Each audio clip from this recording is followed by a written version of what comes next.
Phone দিয়ে যে বলছে লাইনের সমস্যা কালকে রাতে ঝড় আসলো কড়া বিজলি পড়েছে আপনার মাথায় আছে ভাই কাল রাতে তো বৃষ্টি হয়নি।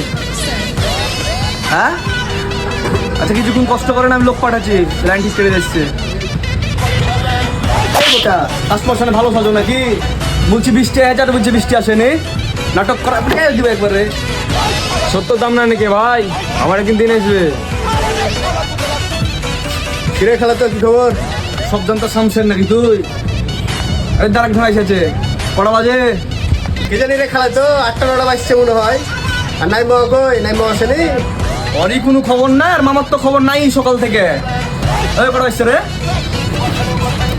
9:30 বেজছে তাই না 2:30 বেজছে। 2:30 সময় হলো তোমার আসার আর মামা ফোন দিচ্ছে না কেন রে খেলা তো মামা আমাকে কালকে রাতে 4টা পর্যন্ত ঘুরাইছে। যে আমাকে সকালবেলা তো ফোন দিয়েছিল যে বললো যে কাজে যা। আমি তো ঘুমাতেই পারিনি রাতে। সকালবেলা তখন উঠে আমি কাজে আসলাম আর ওই আসেনি। জবর ব্যাপার তো। মামা ভাগনার জ্বালা তার ব্যবসা মনে করা হবে না আমার আমি ব্যবসা বাণিজ্য ছেড়ে কি দেউলে হয়ে যাবো এটা চাইছো নাকি তাহলে তো ভালোই হবে ভাই এলাকার হবে এগুলো সব শান্তি পাবে। তুই আমার ছোট ভাই রে তখন কম ভালোবাসি এই,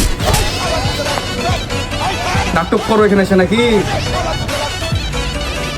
আরে তোমার কি চাইছো বলো তোমাকে এ ভাই কাজ করলে ভালোভাবে কাজ করবে নাহলে কাজে মাঝে সব দরকার নাই। কি ভাই ঠিক আছে না?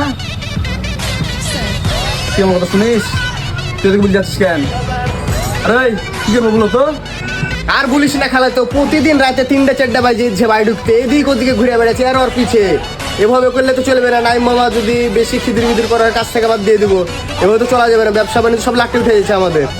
মামার যে বিয়ের বয়স পার হয়ে গেল বিয়ের সাথে নামগন্ধ নয় ছুরির পিছনে ধরে দাঁড়াচ্ছে আচ্ছা চেম্বারে আসুক সন্ধ্যার সময় তোর বিচার ফাইনাল করবো বুঝতে পেরেছো হ্যাঁ খেলা যদি ঠিকই বলেছিস ওর একটা ব্যবস্থা আজকে করাই লাগবে। আজকে চেম্বারে আসুক ওর ব্যবস্থা করবো।